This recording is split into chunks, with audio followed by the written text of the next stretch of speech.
Hi, today I'm here with Mike Ellicott, a longtime friend. We went to school together in the late 20th century, and we are both business owners. Mike is a husband, a father, as well as a veteran founder and owner of Castle Six Group. It's a business focused on helping business owners become profitable and to grow the value of their business and a plan for the future.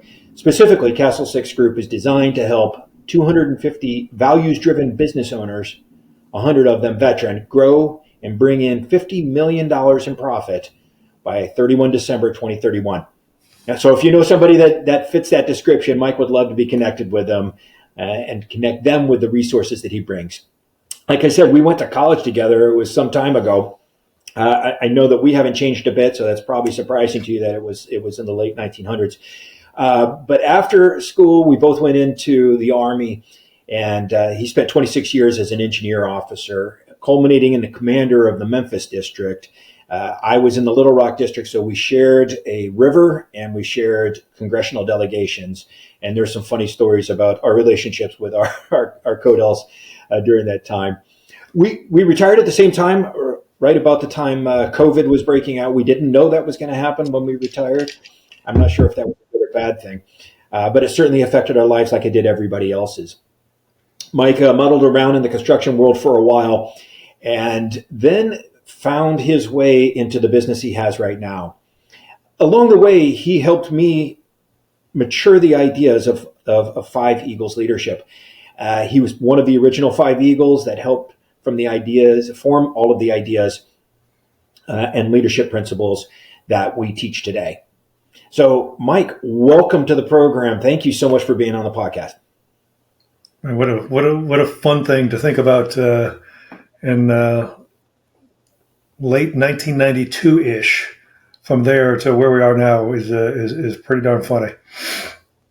There used to be a lot more hair, at least on my end. Anyhow. Yeah, well, I would think that the two knuckleheads running around Florida back in the 90s were not going to be voted to be successful business owners or helping so many people with their businesses. But here we are. Yeah. Of the many things that we're going to be recognized for, that was not on the list. That was not on the list. And some of the things that we're not recognized for is probably due to the fact that we did not have cell phone cameras and video recording everywhere we went. So thank goodness for that. Yeah. So just could you share for my audience a little bit about how you got to now and how did Castle Six Group come about? So all the way through college with you, I did a bunch of stuff on the side and loved it, to include selling works on the side of 192 there, selling fireworks on the side of 192 there in Melbourne, and learned a lot about what goes on when you're running and executing a business. But once I graduated, I spent the next 26 years building and designing and delivering projects around the world, not just in the U.S., but also in the Caribbean and the Middle East. And I learned some powerful, painful lessons. It was that last job that we had when we were adjacent to each other, that job in the Memphis district, that was really the first time that I got to work with and help Americans. I mean, I'd worked with Kuwaitis and Afghans and Syrians and Iraqis throughout my career, Haitians, and helping them and their infrastructure. But that job that we had, you in Little Rock, me in Memphis, that was the first time where I really got to work with Americans, and it was unbelievable. That job was also probably the source of the greatest frustration I ever had. That organization was a good organization, been around for 130 years at that point, but it had some challenges on there. There's wild dysfunction on the leadership team, a significant challenge with delivering projects, and as the Corps of Engineers, that was our whole role. That was our whole function for existence. And then finally, there's some challenges with the way the culture was growing. And it was you who connected me with a book called Traction by Gino Wickman. And I read that book in a weekend, and it was a game changer for me. That same organization, over the course of about the next 18 months, had coalesced around a single vision, had completely revised the way we deliver projects to the point where we're getting positive feedback, not just in the press, or not just in face-to-face, but also in the press publicly from those congressional delegations you mentioned earlier. And finally, Memphis District was recognized as a federal best place to work multiple years in a row. And that was all because of the structure and the simplicity of that book and the system that Traction describes, the entrepreneurial operating system. So fast forward after retirement, I did go out and get a job as an executive helping develop business. And it was not me. It was not what I wanted to do. I'd known all along that what I was looking for was my own thing, to be able to help more people. That sense of purpose that we had, being able to help Americans in that last job, disappeared right away in that first job I found post-military. And I kept searching for what it is that I'd be able to find that. And I looked at a bunch of businesses, local businesses that I was going to buy, probably 6 or 7 separate franchises, one of them existing, the rest of them would have been startup franchises, to be able to be my own boss and be able to have that sense of purpose back. And it was in mid-20, probably about this time in 21, when the EOS franchise, I became aware of the EOS franchise. Did about 4 months of discovery with that, and then started my practice in December 21. Went full time in that practice in December of 22, and this is what God's got me doing right now. I can't believe that I get to work with people that I get to work with, and do the things I get to do. I truly get to live my dream of helping more Americans become more profitable. It's been amazing to be part of that journey and to talk to you about how it's progressing throughout this whole time. And if you haven't heard of entrepreneurial operating system out there, pick up the book Traction, take a look at that, read that. If you're a small entrepreneurial company, Gino Wickman also has a book called Rocket Fuel that's definitely worth your time. But Mike has a way of delivering that material and delivering the concepts into companies in a way that is really immensely effective. And that's why he's my go-to implementer for entrepreneurial operating system for all of the companies that I work with. When they say they want to do EOS, I call Mike because that's the quality that I want to bring to all of my clients.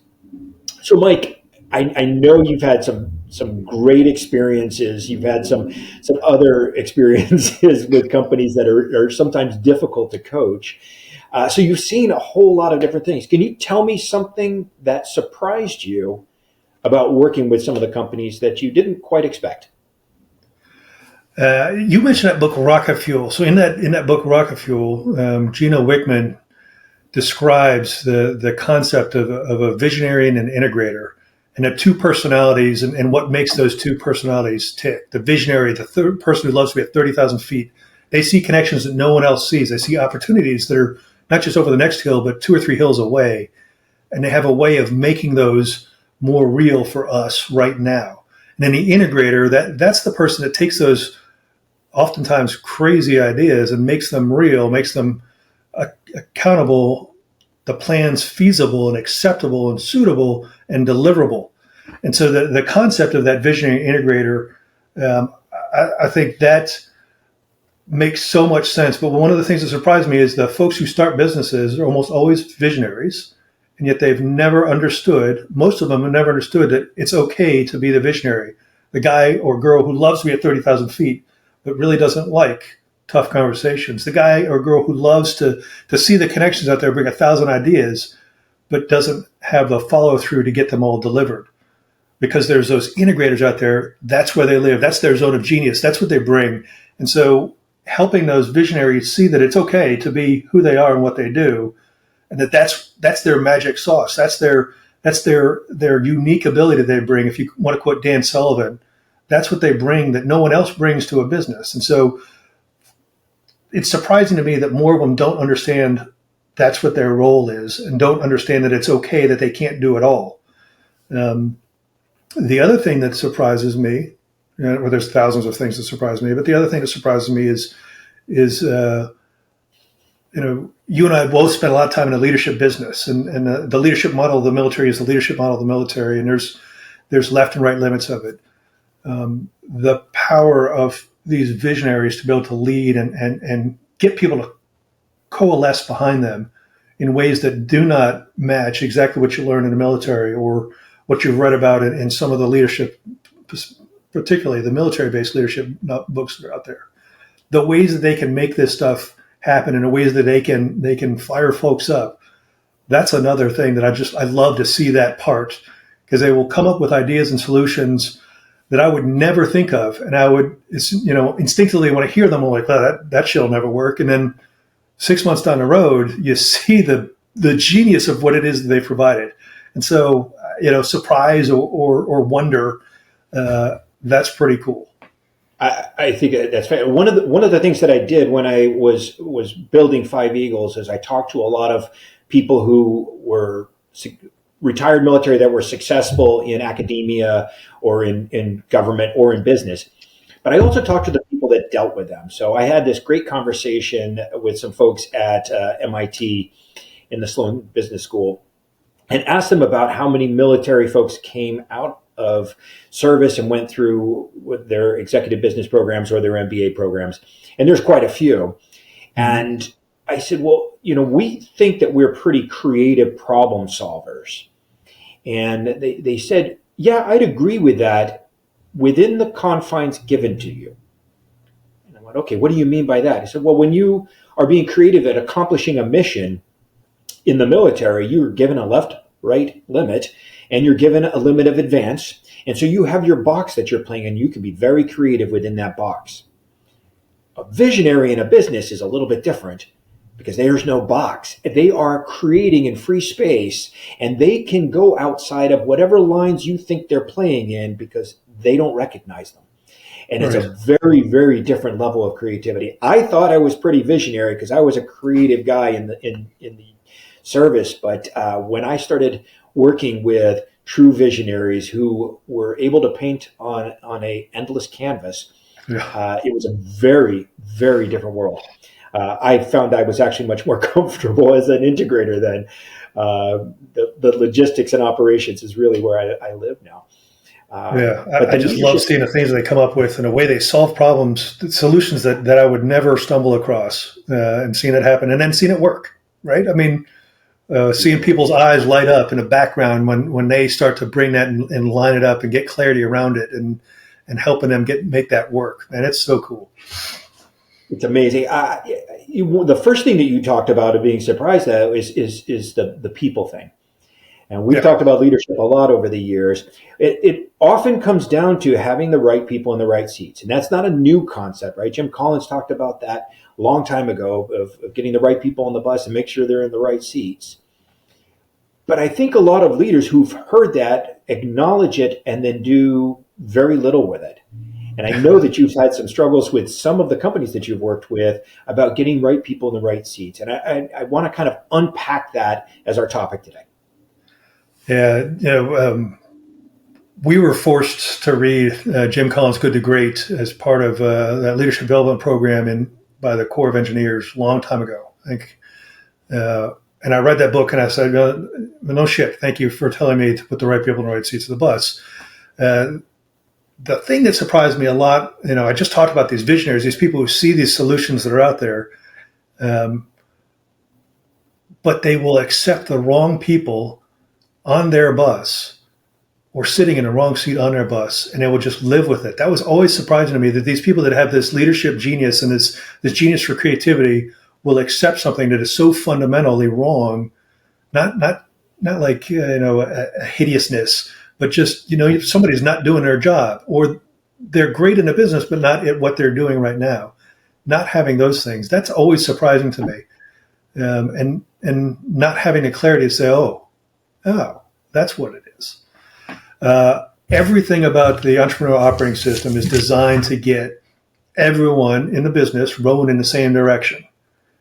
And folks will not row in the same direction because they don't know what the direction is we're supposed to go. And a lot of times there's, a visionary is a genius, but they're not a genius in communicating or clearly communicating.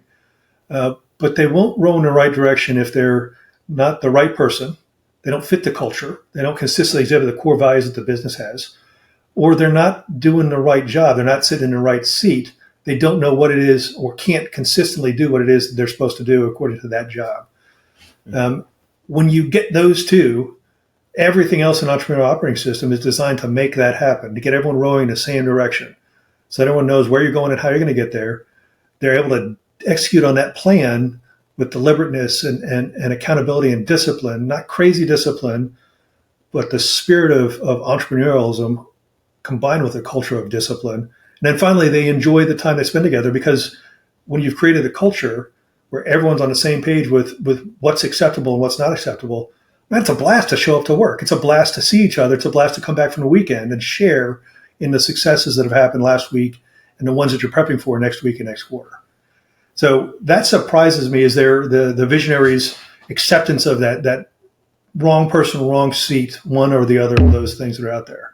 And that really becomes the focus.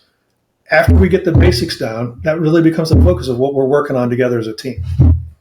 So when you have a leader that obviously even recognizes, okay, that person's not the right person or they're not in the right seat, but they're unwilling to do that, a lot of times they're going to push back at you and say, well, Sally's been here for the last 25 years. She's part of our culture. She's part of our team. We can't just let her go. What do you say to them? So, first of all, a lot of times they don't recognize, or they won't say that they recognize that, you, Sally, that Sally's might not be a right person or might not be in the right seat. I will, when we start this conversation, if I ask, hey, who are the wrong people or who's in the wrong seat? The typical answer is visionary will look around the table at the rest of the leadership team and say, no, I think we're all good. I think the rest of the company, we're firing on all cylinders. We could do a little tweaking, but we're good. But when you start to ask some questions that go a little bit deeper, like, hey, are there folks in your business that, if things are going well and you're gonna walk through the office, but you peek through the crack and you see somebody sitting there and you hesitate to walk in that room? That's often an indicator of a values mismatch, of a wrong person. Or when you sit down with somebody that you love to see, right? And you expect to see them every Monday morning because they're the ones who bring in the donuts or the coffee, and it's great, and they're the key to the team. But then that 15 minutes later, when you ask about, hey, is this done yet? It's not going to be done. That's a wrong seat. When you start to ask those questions a little bit deeper, and you have that clarity about those things, that's where you really start to see that. The other part is that it's hard for folks to be able to say, hey, we got wrong people or wrong seats, if they haven't thought at least a little bit deliberately about what it means to be a right person in our business. There's 1,000 books out there about culture. There's that comment attributed to Drucker that says culture is strategy for breakfast, and everyone knows that one of the greatest values that you can grow in your business is a truly strong culture that's not reliant or dependent on any one person or force of personality, but the entire culture. But if you ask people, hey, what is your culture based on? They don't have a way to understand that. The power of EOS is that clarity that it helps you bring. It simplifies all these things. And so the root of culture is the core values, those things that you consistently exhibit or want everyone to consistently exhibit. That's what your culture is. But if you haven't thought deliberately about what your core values are, and even more, if you haven't conveyed those consistently as often as you can, you're never going to have the culture that you want, and you're never going to have a consistent culture. Because the minute you stop talking about it, somebody else is going to talk about it. They're going to create their own culture. One of the classic cultures is the culture of the break room, right? I mean, if you think about a break room on a movie, right? If you think about a break room in a mechanic shop in a movie, what would you expect to see in the walls? Naked lady pictures, and you'd expect to see questionable comments made consistently in there. And if they walk out of there and then they go into the customer service area, they're not going to have that same culture. What you want both sides to be the same. You want the break room culture to be the culture. So you want to control that, and that's how you know that you're starting to create and attack the culture that you want. When you talk about values, I think values matter, and they matter most, right? It always starts with a value. The values are it's an articulation of who we really are, right? And it's a whole separate subject about how you go about developing your corporate values.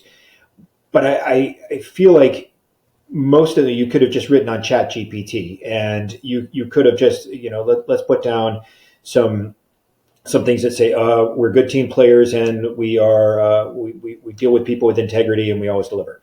Those are our values, and then we're going to put them on a poster, and we're going to put them on a wall.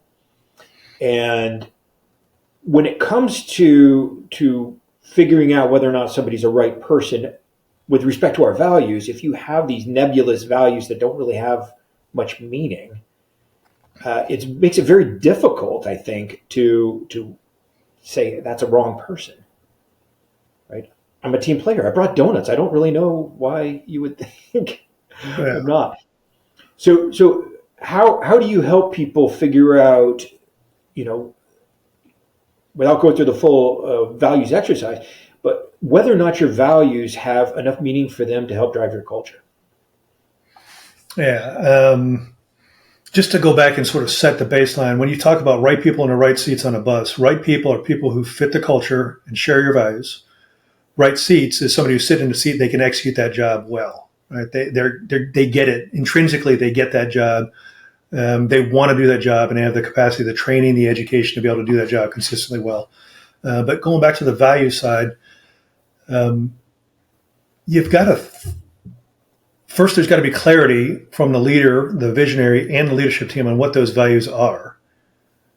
Right, and a couple of different ways there's to go about figuring out what those values are. One of the coolest ways that I've heard and I've used is to think about the folks you love to work with the most. What are the 3 names of people that you love to work with? And then why do you love to work with them?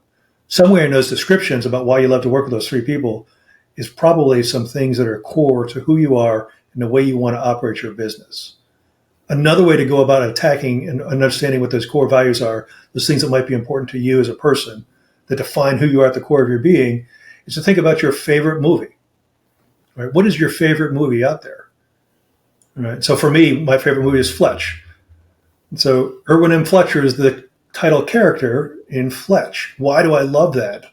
Well, those values that he has resonate with me. And so somewhere in there are some of those core values that I want to have modeled in my business.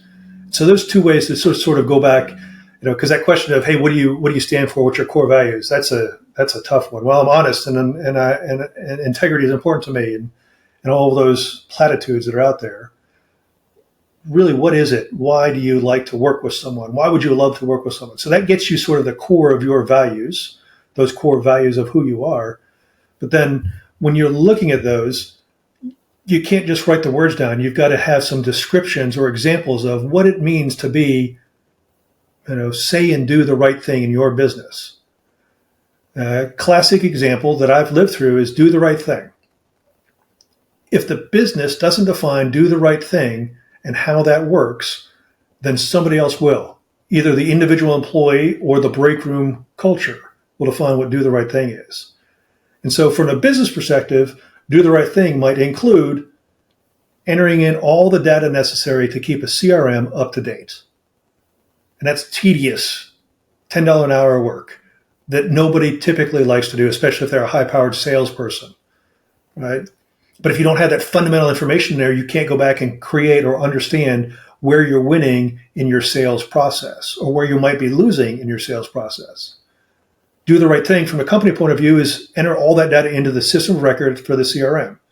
For me, though, if I'm a high-powered salesperson, do the right thing means I'm not doing that crap because it's $10 an hour work. I'm going to go out and I'm going to talk to somebody else. I'm going to have another $400 power lunch. I'm going to make sure that I'm on the golf course doing those other things. And we'll get to that stuff when we close the deal, maybe. And so if the businesses don't say, hey, here's what it means to do the right thing from our point of view, you miss that whole opportunity. And then people don't have clarity about what it means to do the right thing. Now, assuming you've got the core values and you have described what those core values look like, now you got to have a consistent way to be able to capture, hey, do people consistently exhibit these core values or not? EOS has a great simple way to do it, and it's 3 choices. Yes, you most of the time exhibit this core value. No, most of the time you don't exhibit this core value. Or sometimes you do, sometimes you don't. And if you've got 5 core values, you mark somebody down with yes, they do, no, they don't, or sometimes they do, sometimes they don't, all across there. At least 3 of those have got to be yes, they do exhibit these core values. 2 of them can be sometimes they do, sometimes they don't, but you can't have no, they don't exhibit these core values. Because if you allow somebody in your organization that consistently doesn't exhibit your core values, it is just that poster that's on the wall, right? You've got that eagle soaring over the still lake with integrity in the background, and nobody cares about it because it's not the way you actually work. You're allowing somebody to not exhibit that core value. That's awesome. That's a great exercise. I've used it with some clients as well. It's a way to validate whether or not the values that you have on your poster are actually the values that you live by, and whether or not you have the right people. Mm-hmm. And just a quick anecdote. I think I've shared this with you, Mike, but I was working with a client in the personal services industry, and we went through this example. We did not actually list all of the people, but I used some examples. And we had Mike, who was on here, who was always yes, and then we had Bob, who was sometimes yes and sometimes no, and then we had Sally. I don't know why I like to pick on Sally, but I do. So Sally was out there; she was a no across the board, and everybody in the room said, Sally's got to go. Sally has to leave. She's obviously not supporting our culture. She doesn't live up to our values. Sally needs to be gone. I said, that's wonderful. I'm glad to hear that. Would it matter if I told you that Sally was your highest earner? That she billed more hours than anybody else and is responsible for a big chunk of our revenue? Would that matter? And the room got really quiet. And then finally somebody in the back said, Sally ain't going nowhere. I said, okay, that's fine. But what we just said was that these 5 values that we had listed are subordinate to profit. So we can just go ahead and gray those out and put profit first. And then we'd be honest about what our values are. And there was some grumbling, and then some of the younger partners in that organization thought that was a great idea, that we actually should take profit off the list and go actually live our values. But some of the older folks thought that I was being snarky. So it was a very interesting illumination of the culture and whether or not somebody's serious about having the right people in their organization. Yeah. Sometimes, probably maybe a quarter of the business that I've worked with, there is that high earner, wrong person happens. More often than not, though, it's the person who is the wrong person is integral to the operations. Maybe they're not the highest earner, but they're a linchpin in a lot of things that are going on. Precisely, over the years, they've accumulated a lot of responsibility or accountability for things. And they've leveraged that accumulation of power into something that becomes unhealthy. And I've yet to see one of those folks that was initially assessed as wrong person ever flip the switch and suddenly become a right person, suddenly conform to the core values that the business wants to operate on. I've not seen that happen yet. Nor have I seen the changes that the business wants happen until that person moves to a different seat or moves out of the business. Because a lot of times that person, when you go back and sit down with them, those core values are because they're no longer living those core values because they're tired of the burnout and what they're doing, and there's so much going on.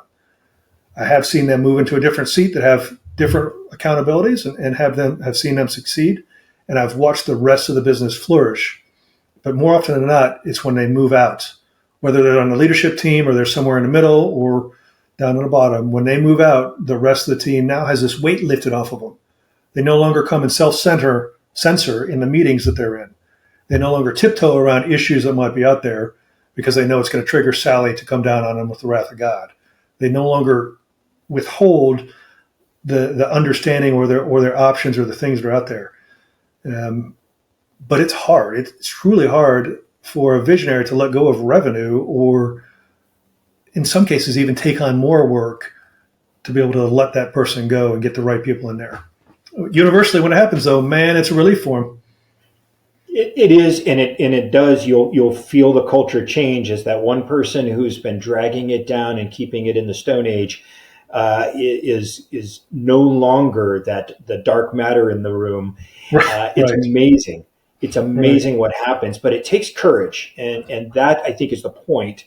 Is that leaders must have the courage. They're going to see some downsides, but they have to be able to see that light at the end of the tunnel. That the culture is going to improve. The performance of the other members of the team is going to improve when you no longer have this anchor around your neck. Yep. And the courage it takes to leap into that space and say, I'm going to trust the rest of the team to bring this organization forward in the absence of this person who has been purportedly carrying it. Yep. That's a tough thing to tell people to do, but there's lots of ways I coach about how to have the courage to do the things that you need to do. That's a whole different episode. But that's what it takes. It doesn't need to happen overnight either. It doesn't need to happen overnight. Nope. You can be deliberate about that whole process and make sure you're taking the right steps so that you're not cutting yourself off the knees. But the sooner you dedicate energy, time towards it, the better it is for everyone involved. Absolutely. Mike, it's been an absolute pleasure. Thank you so much for spending time sharing your wisdom with us as you always do. Folks, if you haven't heard of Entrepreneurial Operating System, please pick up the book Traction and give my friend Mike a call. If you need somebody to help you get your organization on the tracks to profitability, and by the way, that seems to come along with leaders in that organization having a little bit more time for themselves to be able to work on their own well-being and to reconnect with their families because their businesses are working the way they are intended to. Give Mike a call. His contact information will be around the podcast notes. Thanks again for joining us. Mike, any parting shots for the audience? No, just that I truly appreciate the mentorship you provided and the relationship that we've had since certainly since we retired. But thank you for what it is that you do, not just what we've done together, but for what you're doing for the whole community out there. It's pretty cool to watch, and you've been very nice in describing what I've done. But when I tell other folks about what you bring, I tell them, hey man, Bob Dixon is a guy with an 800-pound brain who has the ability to deliver that knowledge and that skill and that understanding into anyone that's out there. And so thank you for what it is that you do. And man, if people need to know how to scale up their own leadership and deliver something that they never thought was possible, they got to find and grab a hold of you and your time. Thanks for saying that, Mike. It's been a true pleasure. I don't know if I would have made it through the retirement process without having my wingman. I think you could be there for that. Great. We'll be back next week with another great episode. Thanks again, Mike. All right, bye.